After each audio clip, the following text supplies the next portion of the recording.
The New South Wales Government is spending hundreds of millions of dollars in the Blue Mountains on roadworks. It's a great investment if you think oil's never going to run out, and the B-double trucks are the transport solution of the future. We've also got a train system here, but it's only for poor people and ratbags who carry on about global warming. Sometimes you'll even get some foreigners on the train coming up to see the World Heritage National Park, but really, who cares about them?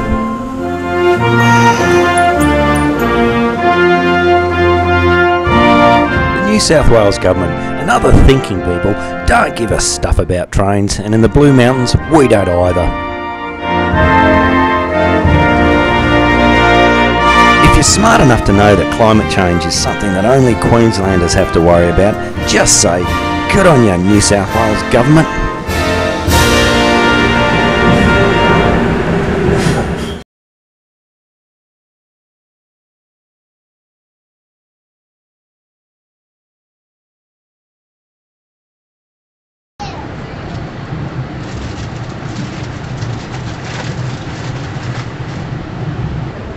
Retreat, and this is Terrell.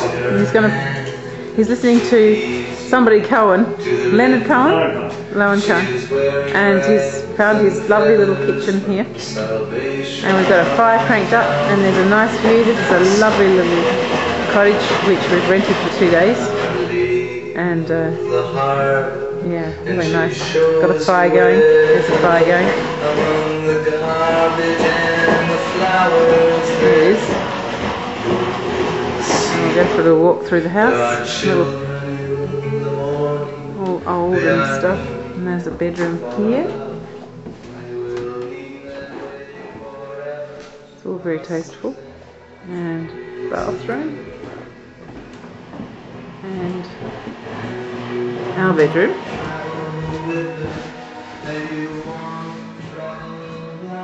is in Katoomba, New South Wales, Blue Mountains, and it's August the 16th, the second anniversary of Lee's death.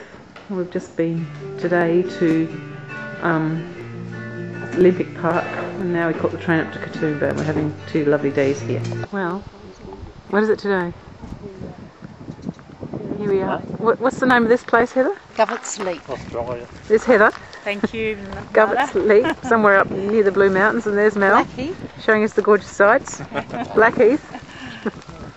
Beautiful Blackheath. Bit chilly.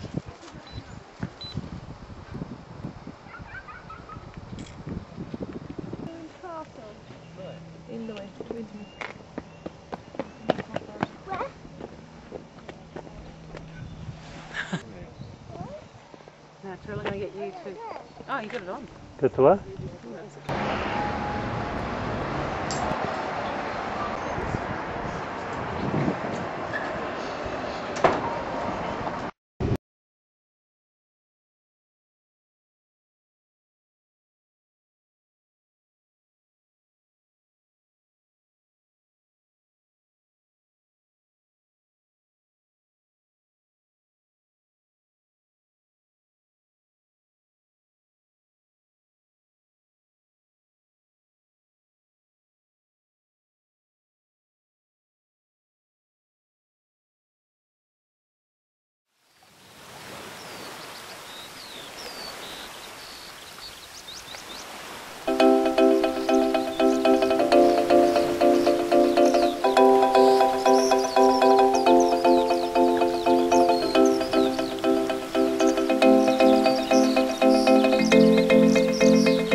I'm Lady Amaris, and welcome to the Circle of Hector. Well, part of the Circle of Hector. I'm on holiday at the moment, and I'm in Sydney. I'm in the Blue Mountains in Sydney, Blackheath to be precise. This is where my boyfriend grew up, and he's showing me the sights, and hopefully be able to show you a few of them, whether it's through video or still photography.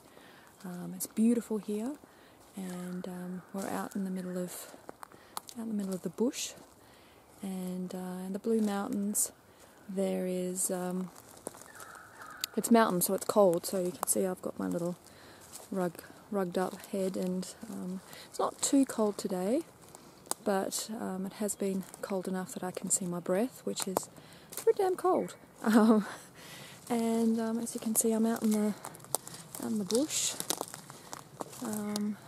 just having a little bit of a walk around. And as you know, I've said in some of my previous videos that you want to connect with nature. You want to ground yourself. You want to get out of the rat race a little bit. And for some people, that's hard when it comes to just trying to navigate some of the terrain here.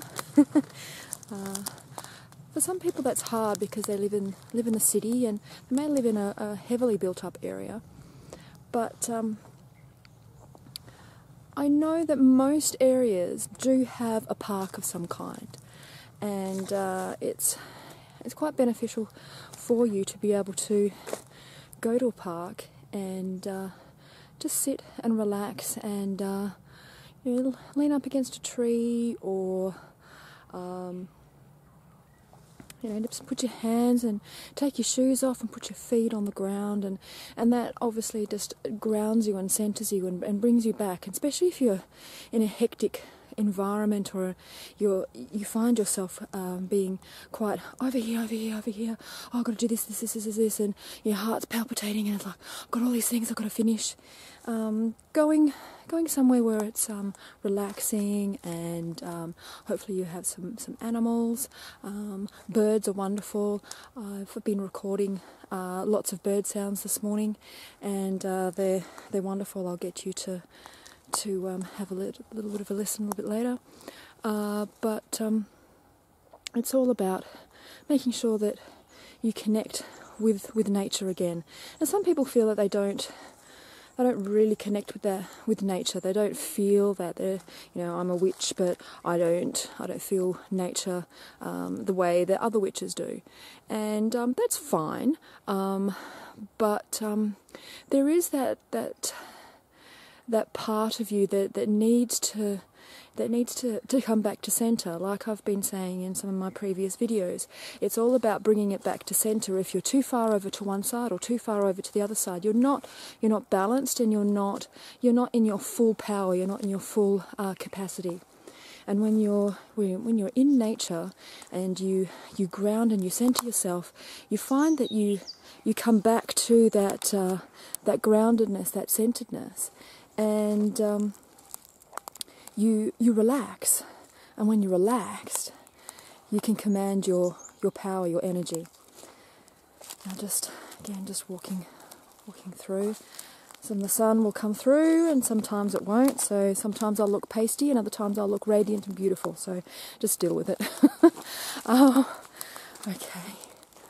Going through, you can see that quite bushy area here. Lots of little birds. Been noticing that lots of birds have come to me on this holiday. And what I actively did was I just relaxed, and I envisaged my heart chakra just expanding and coming out, and my body becoming more light and more my light body becoming more radiant. And you'd be surprised how many animals actually do stop and look at you and come up to you, and we've been doing a lot of walking, and a lot of people just walk. They don't actually stop and have a look at what's around them. And that's another thing. When you're focused on that goal, when you're focused on that end deadline, especially if you're living in the city in the rat race, you don't just look at what's going on around you. You become blinkered. You become blind to all of that, and you miss all of those things. You know, it's the old cliche: stop and smell the roses. Sometimes, and you do. You have to stop, relax, recalibrate, have a look around you, and see what's going on, and you can reset and refocus. And it's like, well, maybe that goal that I was racing towards, maybe that's not really what I need to do at this time. So it's all of that comes with refocusing, resetting, and balancing. And nature is a wonderful way of doing that. We are natural beings. We do, we come back and we hearken from nature, and being able to get back to that and refocus is a good thing. Oh, coming back into the light. Oh. Do I look all etheric with my squinty eyes? Walking back towards my little chalet. We've got a couple here. They're a little bit close to each other for my liking, but we're out right on the edge of the wilderness, and at night we get little possums that come out. Haven't had a chance to film any of them because they're quite wily. We put food out and then we go back into our warm little place, and then the food disappears. So I need to put on some ghost cam or something so I can get them. So as you can see, we've got the bush right on our doorstep. And I'll just turn around and you can see that's where we are. So our bedroom window opens onto the bush and you can hear the birds. It's quite lovely. Back. I'll look this way. So when you ground and you centre yourself and you get back to nature, you refocus and you slow down. And I found that with lots of people that, they're focused on the end goal. They don't actually, what is all those cliches? Don't see the wood for the trees. They don't stop and smell the roses. They don't do lots of things that they could do for themselves, and they end up burning out and just falling on their faces. And it's the same with witchcraft as well. You are always, I've got to learn this, I've got to learn this, I've got to learn this, and you forget, well, let's focus on the thing that I'm doing at the moment, and see all of those possibilities there. Then I can focus on the next thing, not focusing on the end goal of acquiring all this knowledge and having to do it now. Because when it comes to, let's go back this way. When it comes to knowledge, it comes with years. It comes with practice, and it's not going to happen all straight away. You're not going to have the mysteries of the universe straight away. It comes with doing it, and I've said this over and over again, but it's something that bears repeating, because lots of people expect to be able to do a spell straight away with awesome results, the same results that someone who's been doing it for years and knows every single thing about spellcraft. knows how to focus their mind, focus their will, and that's not going to happen with someone who's straight away gets into witchcraft, gets into spellcraft, which is fine.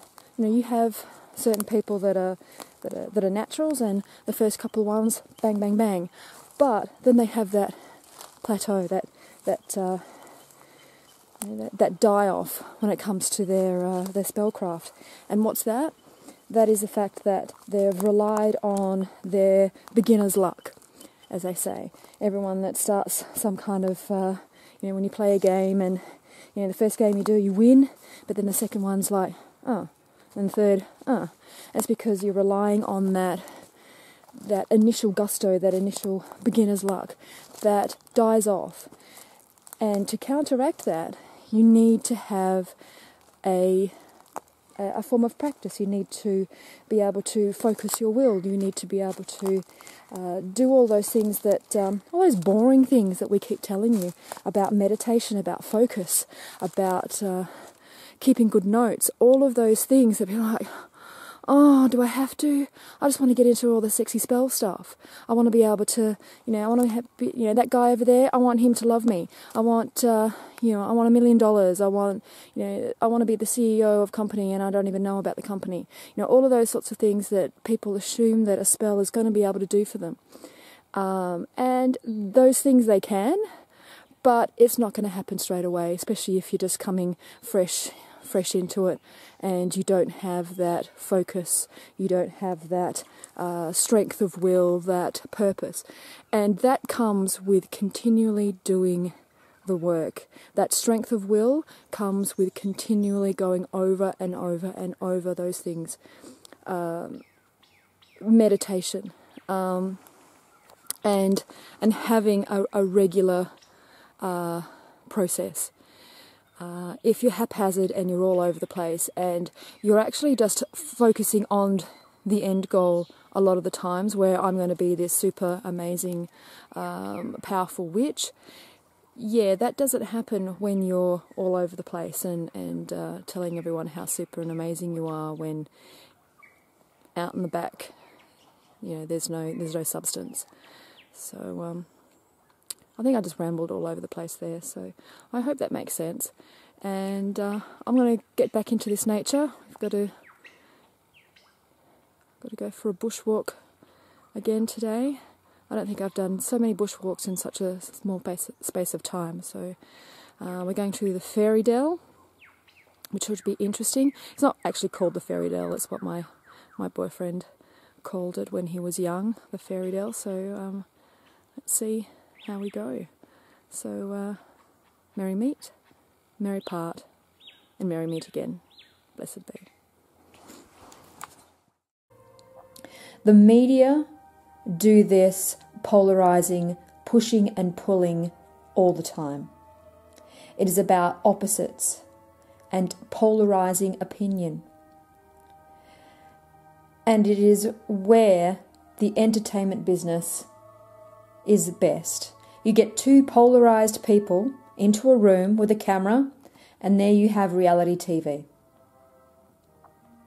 It is an us and them, the division of thinking and the placing of labels on that extreme.